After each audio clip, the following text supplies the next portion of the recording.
Hello students, चलिए start करते हैं। एक्सरसाइज 1.2 का इंट्रोडक्शन देखेंगे क्या है। अब सबसे पहले आपको यहाँ पे मैं आपको बताऊं कि हमारे चैप्टर का नाम जो है रिलेशन एंड फंक्शन।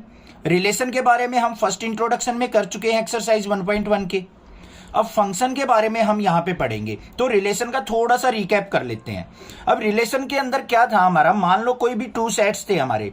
एक ए सेट था जिसके अंदर एलिमेंट्स थे मान लो 1 2। एक बी सेट था, उसके अंदर एलिमेंट्स मान लो क्या थे 3 और 4। और दोनों का रिलेशन निकालना है तो हमें क्या करना पड़ेगा, ए क्रॉस बी करना पड़ेगा। और ए क्रॉस बी में हमारे एलिमेंट्स के क्या पेयर आ जाएंगे बच्चों। इसके लिए हम एरो डायग्राम बनाएंगे 1 2 ए में, और बी के अंदर जो एलिमेंट्स हैं वो क्या है 3 और 4। तो ए का रिलेशन 3 के साथ भी हो सकता है, और 1 का रिलेशन 4 के साथ, 2 का 3 के साथ भी, 2 का 4 के साथ भी। तो हमारे पेयर क्या बन जाएंगे यहाँ पे 1 3 1 4 2 3 2 4। ये हो गई हमारी ए क्रॉस बी। ठीक है, इतने सारे रिलेशन बन गए हमारे। अब रिलेशन क्या होता है, आर जो वर्ड यूज करते हैं हम, वो क्या होता है स्पेशल टाइप ऑफ कॉम्बिनेशन। कोई भी एक पर्टिकुलर कंडीशन दे दी जाती है, उसके बेसिस से हम यहां पे अपने पेयर सेलेक्ट करते हैं। जैसे हम यहां पे कोई भी हमारा जो एक्सरसाइज 1.1 था उसके अंदर देखा होगा, R relation is such that X comma Y belongs to X जो है इक्वल टू वाई स्क्वायर होना चाहिए। इस तरीके से कोई कंडीशन मिल जाती थी, कोई फंक्शन मिल जाता था, तो उसको हम क्या कहते थे, रिलेशन कहते थे। ये एक स्पेशल टाइप का रिलेशन होता है। अब यहां पे रिलेशन जो होगा हमारा वो ऑलवेज क्या होगा, सबसेट या फिर equal to A cross B. जो भी रिलेशन के अंदर पेयर आएंगे, जैसे मान लो रिलेशन के अंदर एलिमेंट्स आ गए 1 3 आ गया और 2 3 आ गया एग्जाम्पल के तौर पे, तो ये जो रिलेशन के अंदर पेयर आएंगे वो हमेशा या तो इसके इक्वल होंगे या फिर इसका सबसेट होगा। ये चीज हमने सीखी थी। अब बात करते हैं फंक्शन की। फंक्शन मोस्ट इंपॉर्टेंट चीज है, ध्यान से समझना फंक्शन है क्या। तो पहले डेफिनेशन की बात कर लेता हूं मैं। फंक्शन के क्या होगा अंदर, it's special type of relation, special type of relation where domain, क्या कहा है, domain is not repeated, not repeated. अगर हमारी डोमेन रिपीट ना हो तो उसको हम क्या कहेंगे, फंक्शन कहेंगे। उस रिलेशन को हम फंक्शन कहेंगे। कब, अगर हमारी डोमेन रिपीटेड नहीं है। अगर हमारी डोमेन ही रिपीट हो जाए, बार बार आ रही हो, तो उसको हम यहां पे फंक्शन नहीं कहेंगे। इसका अभी एक एग्जांपल बता देता हूं आपको। मान लो आपको कोई रिलेशन दे रखा है एक, उसके अंदर एलिमेंट्स का पेयर है 1 2 3 4 5 6। अब आपको पता है जो ये पेयर लिखा जाता है एक्स वाई की फॉर्म में, इसके अंदर जो एक्स होता है हमारा फर्स्ट एलिमेंट, उसको हम क्या बोलते हैं, डोमेन बोलते हैं। और वाई क्या होता है हमारा, रेंज होता है। ये डोमेन होती है, ये रेंज होती है। अब यहां पे क्या कहा है, domain is not repeated. Domain repeat नहीं होनी चाहिए। यहां पे डोमेन कौन सी है, 1 है 3 है 5 है, तो तीनों की तीनों क्या है, डिफरेंट है। तो ये क्या कहलाएगा, हमारा फंक्शन कहलाएगा। क्या कहलाएगा बच्चों, फंक्शन। अगर मान लो रिलेशन के अंदर इस तरीके से पेयर होता 1 2 1 3 और मान लो 2 3 ऐसे, तो बच्चों डोमेन रिपीट नहीं होनी चाहिए। अब यहां पे देखो 1 का रिलेशन किसके साथ है, 2 के साथ भी है, और 1 का रिलेशन किसके साथ भी है, 3 के साथ भी है। तो ये जो है डोमेन, ये रिपीट हो रही है, तो यहां पे क्या लिखेंगे, domain repeated, so not a relation. तो ऐसे फंक्शन को, ऐसे रिलेशन को हम फंक्शन नहीं कहेंगे। ठीक है, oh sorry, domain repeated so not a function. तो ये हमारा क्या होगा, फंक्शन नहीं होगा। समझ में आ गई बात, क्लियर है। अगर हमारी डोमेन रिपीट हो रही है तो वो हमारा फंक्शन कभी नहीं होगा। अगर डोमेन हमारी रिपीटेड नहीं है, देखो यहां पे रिपीटेड नहीं थी, ये 1 है, ये 3 है, ये 5 है, अलग अलग है हमारी डोमेन, तो इसको हम फंक्शन कहेंगे। ये चीज माइंड के अंदर सेट हो गई या नहीं होगी, इतना समझना था। क्लियर हो गई बात। अब बात आती है टाइप ऑफ रिलेशन। जो ये रिलेशन होते हैं हमारे, वो कौन कौन सी टाइप के होते हैं, वो थे हमारे एक्सरसाइज 1.1 में। कौन कौन से थे बच्चों? सिमेट्रिक, ट्रांजिटिव और रिफ्लेक्सिव। उनका अच्छे से आपको पता है। अब बात करते हैं हम फंक्शन। फंक्शन कौन कौन से हो सकते हैं हमारे, वो देखते हैं। फंक्शन की पहली जो टाइप आती है वो आती है 1 1, या फिर इसको हम दूसरा नाम भी बोल देते हैं, इसको हम इंजेक्टिव फंक्शन भी कहते हैं। क्या कहते हैं इसको? Injective function. अब नाम से ही क्लियर हो रहा है 1 1, मतलब एक डोमेन का एक ही रिलेशन होना चाहिए, तो उस फंक्शन को हम क्या कह देंगे? हम उसको 1 1 फंक्शन कह देंगे। इसको हम एग्जाम्पल से समझेंगे, बाकी वैसे तो समझ में आने वाली चीज नहीं है कि हम डायरेक्टली बोल दें। अब ध्यान से देखो, हम जो भी एरो डायग्राम बनाते हैं उसको लेके चलते हैं। एक मान लो ये एक एरो डायग्राम है एक्स और एक वाई का। यहां पे हमारे पास जो वैल्यूज हैं वो क्या है? मान लो ए बी सी डी, और y के अंदर जो वैल्यूज हैं वो है 1 2 3 4 5, इस तरीके से। अब सबसे पहले तो मैं आपको बता दूं, जो x के अंदर ये वैल्यूज प्रेजेंट हैं इनको हम क्या कहेंगे? इनको हम डोमेन बोलेंगे। क्या बोलेंगे? डोमेन। या फिर इनको हम दूसरा नाम भी दे देते हैं प्री इमेज। प्री इमेज का मतलब इमेज बनने से पहले वाले एलिमेंट्स। ठीक है। अब x का रिलेशन दे रखा है हमारा किसके साथ? y के साथ। तो यहां पे ध्यान से देखो, अगर मान लो a की इमेज बन रही है 1, b की इमेज बन रही है हमारी मान लो 2, c की इमेज बन रही है हमारी 3 और d की इमेज बन रही है मान लो 4, 5 हमारा अकेला रह गया। तो जो ये इमेजेस बन रही हैं इनको हम और क्या कहते हैं? जो भी ये सारे के सारे एलिमेंट्स प्रेजेंट होंगे उनको कहेंगे हम कोडोमेन। क्या कहेंगे? कोडोमेन। मतलब इमेज बनने से पहले 1 2 3 4 5 जितनी भी वैल्यूज होंगी उन सबको क्या कहेंगे? हम कोडोमेन कहेंगे। अच्छा, जिसके ऊपर एरो आई हुई है, यहां से 4 के ऊपर एरो आई हुई है, तो ये चारों जिसके ऊपर एरो आई हुई है उनको हम कहेंगे रेंज या फिर इमेज। इसका मतलब जो रेंज और इमेज होती हैं वो क्या होती है? हमारी कोडोमेन के इक्वल भी हो सकती हैं और या फिर लेस देन होंगी। तो यहां पे लिख भी दूंगा मैं, रेंज या फिर इमेज ऑलवेज क्या होंगी? Less than equal to codomain.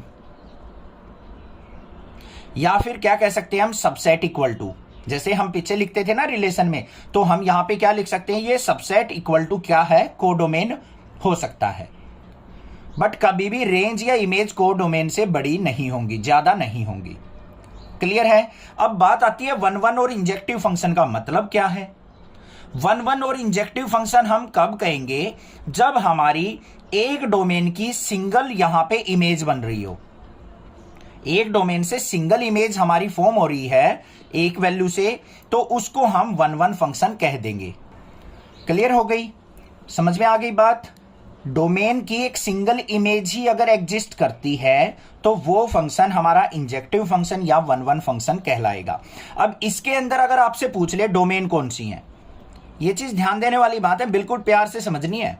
Domain बच्चों ये वाली A B C D, pre image जिनको कहते हैं, ए बी सी डी, इनको हम प्री इमेज भी बोल सकते हैं। कोडोमेन अगर मैं बात करूं तो कोडोमेन कौन सी है? यहां पे 1 2 3 4 5 जितनी भी वैल्यूज प्रेजेंट होंगी वो सारी कोडोमेन के अंदर आएंगी।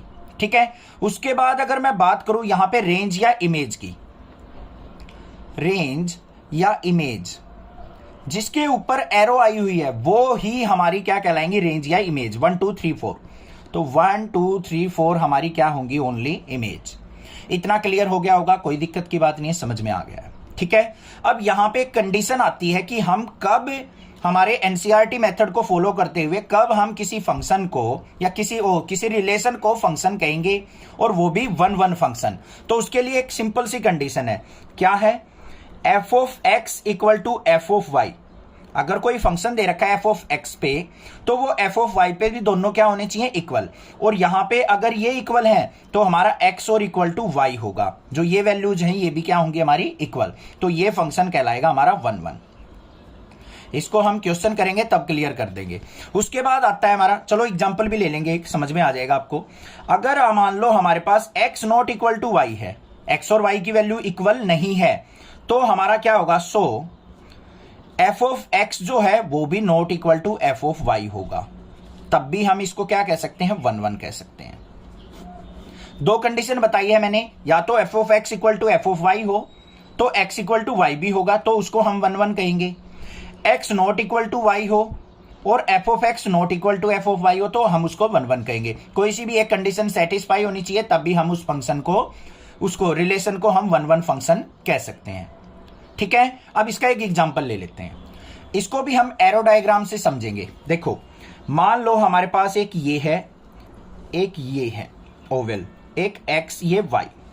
यहां पे मान लो एलिमेंट्स है हमारे a b c और d। यहां पे y में वैल्यू प्रेजेंट है 1 और 2।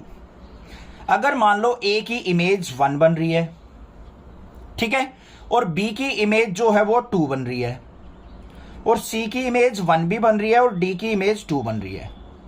अब ये क्या हो गई, हमारी डोमेन, और ये हो गई हमारी रेंज। तो बच्चों ध्यान से देखो, a की इमेज 1 भी है और c की इमेज 1 भी है, तो यहां पे f ऑफ a की इमेज क्या है, 1। f ऑफ c की इमेज क्या है, वो भी 1 है। ध्यान से सुनो मैं क्या कह रहा हूं, f of a equal to 1 है, f of c equal to 1 है। ये आ गई हमारे पास। अब यहां पे ध्यान से देखो बच्चों, f of a equal to f of c है,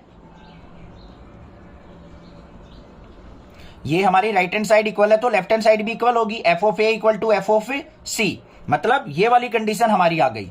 तो क्या a equal to c, x equal to y भी होना चाहिए। क्या a इक्वल टू c है, क्या a c के इक्वल होता है, नहीं होता, नहीं होता, तो यहां पे क्या हो जाएगा, नॉट 1 1। आई बात समझ में, समझ में आई या नहीं आई बात। दूसरी बात, हम कैसे भी चेक कर सकते हैं, यहां पे देखो हमारी दो डोमेन्स की सिंगल इमेज बन रही है, a की भी 1 बन रही है, c की भी 1 बन रही है। यहां से भी हम लिख सकते हैं कि ये हमारा 1 1 फंक्शन नहीं है। क्लियर हो गई ना बात, कोई दिक्कत नहीं होनी चाहिए। अब एक एग्जांपल और ले लेता हूं छोटा सा। मान लो हमारे पास ये दो ओवल हैं, ये x है, ये y है। इसके अंदर हमारे पास वैल्यू प्रेजेंट है a b c। इसके अंदर इमेज बन रही है 1 2 3। a की इमेज बन रही है 1, b की 2, c की 3। अब यहां पे देखो, f ऑफ a क्या है हमारा, 1 है, और f ऑफ b क्या है, f ऑफ b की इमेज क्या है, 2 है। तो देखो ये वाली condition, x not equal to y, ये हमारी वैल्यूज होगी। तो 1 क्या है, नॉट इक्वल टू 2 है, 1 क्या है, नॉट इक्वल टू 2 है। तो f ऑफ a भी क्या होगा, not equal to f of b होगा। बस ये लिखना है, ये हमारा एनसीईआरटी का मेथड है, ये प्रूव करने के लिए जस्टिफिकेशन है ये बस। वैसे तो हम डायरेक्टली भी यहां से पता लगा सकते हैं कि ये हमारा 1 1 फंक्शन है, क्योंकि हमारी यहां पे सिंगल डोमेन की सिंगल इमेज ही बन रही है।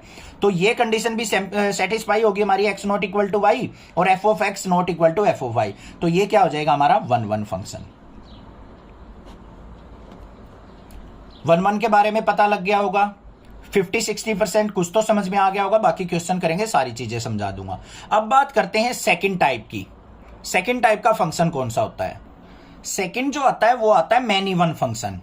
अब मैनी वन से मतलब ही समझ में आ रहा है हमें, डोमेन की, एक डोमेन की या दो डोमेन की एक सिंगल इमेज बन जाए, उसको हम मैनी वन कहेंगे। देखो ध्यान से, ये मान लो हमारा एक ओव्यूल है, ये हमारा ये ओव्यूल है। एरो डायग्राम बनाएंगे, यहाँ पे x और y का रिलेशन क्या है, किस तरीके से दे रखा है। मान लो यहाँ पे a b c वैल्यू है, यहाँ पे 1 2 3 है। a की इमेज 1 बन रही है, मान लो b की इमेज भी 1 बन रही है, और c की इमेज 3 बन रही है।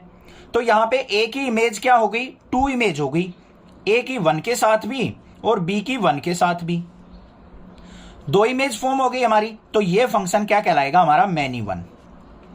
मैनी वन फंक्शन, एक डोमेन की अगर 2 इमेज बन रही है तो उसको हम मैनी वन फंक्शन कह देंगे। भाई माइंड के अंदर सेट करनी पड़ेंगी आपको, को डोमेन क्या है, इमेज क्या है, प्री इमेज क्या है, डोमेन क्या है, रेंज क्या है, ये चीजें माइंड में क्लियर होनी चाहिए, तभी क्वेश्चन होंगे, नहीं तो ये चैप्टर नहीं होने वाला है। समझ में आ गई, यहां से कोई भी दिक्कत नहीं है। ये हमारी डोमेन होती है, ये रेंज होती है। रेंज अगर हमारी सेम है तो उसको हम मैनी वन फंक्शन कह देंगे। ये भी आसान था, कोई दिक्कत नहीं है। थर्ड जो टाइप आती है वो आती है हमारी, वो मेन है ऑन टू या फिर सर्जेक्टिव फंक्शन। सर्जेक्टिव फंक्शन, इसके अंदर हमारे पास एक कंडीशन होनी चाहिए, क्या? एफ ऑफ एक्स जो है वो वाई के इक्वल होना चाहिए। Function F of X equal to किसके होगा? वाई के इक्वल। ये होती है जस्टिफिकेशन एनसीईआरटी की तरफ से। बाकी हम कैसे देखेंगे अपना सर्जेक्टिव या फिर ऑन टू फंक्शन कौन सा होगा, वो देख लो ध्यान से। उसके लिए फिर हम क्या करेंगे, एक एरो डायग्राम क्रिएट करेंगे। ये x हो गया, ये y हो गया। x और y का रिलेशन किस तरीके से दे रखा है, मान लो यहां पे हमारे पास क्या दे रखी है, a b c d, 4 values है। यहां पे हमारे पास क्या है, 1 2 3 4, 4 वैल्यूज है। a की इमेज मान लो 1 बन रही है, b की मान लो 3 बन रही है, c की मान लो 2 बन रही है, d की मान लो 4 बन रही है। अब यहां पे बच्चों ध्यान से ये देख लो, a की भी सिंगल इमेज है, b की भी सिंगल इमेज, c की भी सिंगल इमेज और d की भी सिंगल इमेज, सबकी सिंगल इमेज है। क्लियर है ना? दूसरी बात, यहां पे जो रेंज है हमारी, ये क्या है, रेंज इक्वल टू, अगर कोडोमेन के हो या फिर कोडोमेन इक्वल टू रेंज हो तो हम उस फंक्शन को क्या कहेंगे, so function is onto और सर्जेक्टिव। मतलब यहां पे कोई भी ऐसा एलिमेंट नहीं बचना चाहिए जिसकी इमेज ना बनी हो, बस ये काम देखना है हमें। अगर यहां पे जैसे मान लो 5 होता तो ये हमारा ऑन टू फंक्शन नहीं होता, क्योंकि यहां पे हमारे पास रेंज और कोडोमेन इक्वल नहीं हो पाएंगी। कोडोमेन क्या होती है, जितने भी एलिमेंट्स प्रेजेंट हो, अगर सभी के ऊपर एरो आई हुई है एक बार, सिंगल बार, तो हम उस फंक्शन को क्या कह देंगे, ऑन टू। क्या फंक्शन कह देंगे, ऑन टू फंक्शन।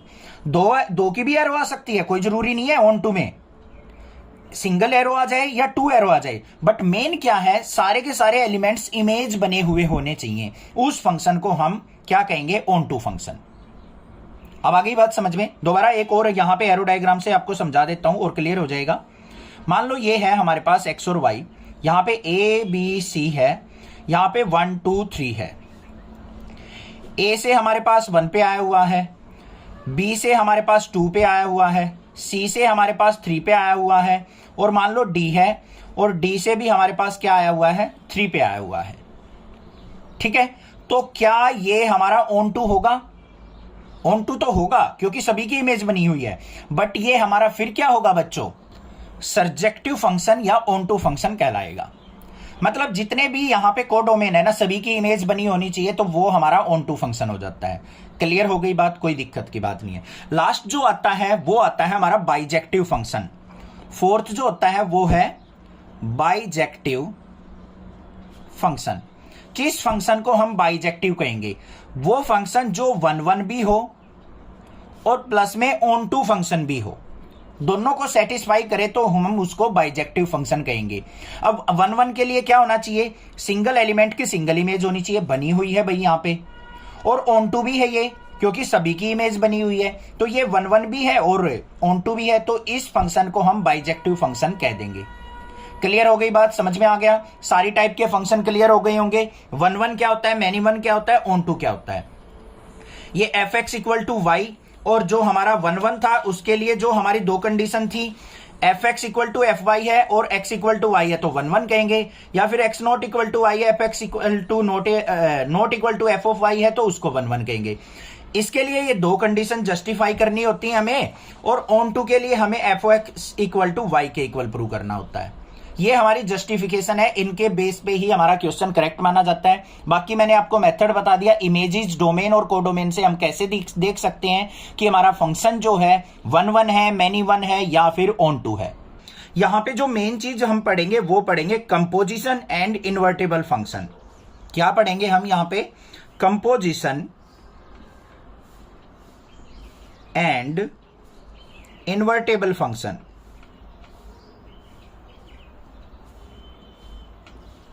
ये दो ही चीजें हमें यहां पे समझनी है, यही हमारी पूरी की पूरी एक्सरसाइज में यूज होने वाली हैं। अब सबसे पहले अगर मैं बात करूं कंपोजिशन का मतलब क्या होता है, अब आपने केमिस्ट्री में भी ये टर्म पढ़ी होगी। कंपोजिशन का मतलब होता है किसी दो या दो से ज्यादा चीजों को कंबाइन कर देना। अब फंक्शन के ऊपर बात कर रहा है तो यहां पे क्या हो जाएगा, combination of two function. Definition की अगर मैं बात करूं तो क्या लिखेंगे यहां पे, combination of two function to form single function, to form single function. अगर मैं दो फंक्शंस को ऐड करता हूं और उससे मुझे एक सिंगल फंक्शन मिलता है तो उस फंक्शन को मैं क्या कहूंगा, कंपोजिशन फंक्शन। अब इसको एक छोटा सा एग्जांपल से समझते हैं। मान लो हमें क्या दे रखा है, कोई फंक्शन है such that a goes to b। कोई अनदर फंक्शन दे रखा है, उसमें क्या है, b गोज टू c। अगर मैं इन दोनों की कंपोजिशन देखूं, दोनों को क्या करूं, कंबाइन करूं, ऐड करूं, तो हमारे पास जो फंक्शन आएगा वो क्या आएगा, such that a goes to c। A से सी तक पहुंचने का हमें एक वे मिलेगा, एक रास्ता मिलेगा, उसी को क्या कहते हैं, कंपोजिशन ऑफ फंक्शन। एक यहां पे एक छोटे से डायग्राम से समझते हैं जो एनसीईआरटी में भी दे रखा है। मान लो हमारे पास क्या है, एक ए फंक्शन है, एक हमारे पास बी फंक्शन है और एक हमारे पास क्या है, सी फंक्शन है। ए से बी पे जाने का रास्ता हमें पता है, बी से सी फंक्शन पे जाने का पता है। तो इन दोनों की हेल्प से, ए बी की हेल्प से और बी सी की हेल्प से, मैं ए से सी तक पहुंचने का अगर मैप फाइंड आउट कर लेता हूं तो इसी को हम क्या कहेंगे, कंपोजिशन ऑफ ए फंक्शन कहेंगे। माइंड के अंदर वर्ड सेट हो गया होगा, मतलब क्या है। अब यहां पे क्या होता है, मान लो हमारे पास दो फंक्शन है बच्चों, एक है एफ एक्स, एक है जी एक्स। इन दोनों को हमने क्या करना है, कंबाइन करना है। तो इनका जो कॉम्बिनेशन होगा वो किस तरीके से हो सकता है, एफ ऑफ जी भी हो सकता है और जी ऑफ एफ भी हो सकता है। इन दोनों का मतलब समझो अब, क्योंकि यही चीजें यूज होने वाली हैं। इसका मतलब क्या है, हमने एफ ऑफ जी का मतलब जी फंक्शन को एफ के अंदर ऐड कर दिया। इसका मतलब क्या है, एफ फंक्शन को जी के अंदर ऐड कर दिया। या फिर इसका एग्जैक्ट मीनिंग मैं अगर लिखूं एफ ऑफ जी का, तो यहां पे क्या किया मैंने, put G function in F. इसका मतलब क्या है, एफ ऑफ जी का जी फंक्शन को मैंने एफ के अंदर पुट किया है। और जी ओ एफ कहूं मैं तो इसका मतलब क्या होगा, पुट एफ फंक्शन इन जी। अब इसका मतलब जी ओ एफ का मतलब क्या है, एफ फंक्शन को जी के अंदर पुट किया गया है। इनको लिख कैसे सकते हैं वो भी देखो। इसको एफ ऑफ जी को कैसे लिख सकता हूं मैं, एफ ऑफ जी एक्स। देखो ध्यान से, वैसे तो फंक्शन एफ ऑफ एक्स होता है, अब मैंने इस एक्स की जगह इस पूरे फंक्शन को रख दिया, एफ ऑफ जी एक्स बना दिया। और इसको कैसे लिख सकता हूं मैं, यहां पे जी है तो जी ऑफ एफ एक्स। इसका मतलब क्या हुआ, जी फंक्शन के अंदर मैंने एफ एक्स को पुट कर दिया। समझ में आई बात। अब ये थोड़ी सी कंफ्यूजन लग रही होगी, वो क्यों लग रही है, क्योंकि ये एग्जाम्पल से प्रूव होगी, एग्जाम्पल से समझ में आएगी। तो भाई हम क्या करते हैं, एक एग्जाम्पल भी ले लेते हैं। मेन काम तो हमारा यही है, कंसेप्ट समझना। तो यहां पे ले लेते हैं एग्जाम्पल, एक दो एग्जाम्पल से समझेंगे। मान लो हमारे पास कोई फंक्शन दे रखा है बच्चों, F of X is equal to X square, और जी ऑफ एक्स हमें एक फंक्शन दे रखा है, वो मान लो क्या है हमारा 3x। एग्जाम्पल के तौर पे कोई भी हो सकता है, जो भी आपका दिल करे। एक और एग्जाम्पल ले लेंगे, वो भी समझेंगे। अगर मान लो आपसे पूछ ले एफ ऑफ जी निकालो, इसका मतलब क्या है, ये इसका एग्जैक्टली मीनिंग क्या है, एफ ऑफ जी का मतलब वो हट जाएगा एफ ऑफ जी एक्स। ये इसका रियल मीनिंग है। इसका मतलब क्या है, हमारे पास जी एक्स फंक्शन क्या है बच्चों, 3x। तो जी एक्स की जगह मैं पूरी वैल्यू की जगह मैं 3x पुट कर सकता हूं या नहीं। तो मेरे पास ये क्या बन जाएगा, एफ ऑफ 3x बन गया। इतना समझ में आ गया। अब देखो बच्चों, एफ एक्स इक्वल टू क्या दे रखा था हमें, एक्स स्क्वायर। हमारा x की जगह क्या आ चुका, 3x। तो इसके अंदर भी मैं क्या करूंगा, x की जगह 3x पुट कर दूंगा। तो हमारे पास क्या हो जाएगा, F of G X equal to क्या हो जाएगा, एफ ऑफ 3x था तो यहां पे एफ ऑफ x, इसको इसके साथ कंपेयर करो, एफ ऑफ x है, यहां पे एफ ऑफ 3x है, तो x की जगह हमें 3x पुट करना है। तो ये हमारा फंक्शन है, x की जगह क्या पुट करना है, 3x का स्क्वायर। तो क्या हो जाएगा, 3 का स्क्वायर 9x स्क्वायर। तो एफ ऑफ जी एक्स मेरे पास क्या आ गया, 9x स्क्वायर आ गया। समझ में आई बात, कुछ नहीं आई है, दोबारा एक और एग्जाम्पल ले लेते हैं। मान लो हमारे पास कोई डिफरेंट एग्जाम्पल लेते हैं। एफ एक्स मान लो हमारे पास क्या है बच्चों, एक्स स्क्वायर है, और जी एक्स जो है कोई अनदर टर्म का हमारे पास एग्जाम्पल है, मान लो लोगरिथम फंक्शन है log x। अब अगर मान लो हमें एफ ऑफ जी निकालना है, तो इसका मतलब क्या होगा, एफ ऑफ जी एक्स हम फाइंड आउट कर रहे हैं। जी एक्स देखो क्या है, log x है, तो यहां पे पुट करेंगे तो क्या हो जाएगा, एफ ऑफ log x। इतना समझ में आ गया। अब इसको और इसको कंपेयर करो, ये एफ ऑफ log x है, ये एफ ऑफ x है, तो x की जगह क्या पुट हो रहा है बच्चों, ध्यान से देख लो, ये x की जगह हमें इस फंक्शन में log x पुट कर देना है। तो एफ एक्स इक्वल टू हमारे पास है एक्स स्क्वेयर, तो F of log x is equal to किसके हो जाएगा, हमारा x की जगह log x पुट किया है, तो यहां पे log x का स्क्वायर। अब तो आ गई होगी बात समझ में, क्लियर है, कोई दिक्कत की बात नहीं है। अगर इसी को हमने जी ऑफ एफ निकालना होता तो कैसे करेंगे, तो जी ओ एफ कैसे निकलेगा, जी ओ एफ का मतलब क्या है, जी ऑफ एफ एक्स, यही तो एग्जैक्ट मीनिंग है इसका। अब बच्चों एफ एक्स क्या था हमारे पास, एफ एक्स था हमारे पास एक्स स्क्वेयर, और जी एक्स था हमारे पास log x, यही तो थे हमारे पास दो फंक्शन। तो यहां पे देखो, अब G of F X, G of F X की जगह ये वाला फंक्शन पूरा का पूरा पुट हो जाएगा, क्या था, एक्स स्क्वेयर। इतना क्लियर। अब यहां पे देखो हमारे पास गिवन क्या है, G X equal to log x given है, तो G X is equal to क्या है, log x।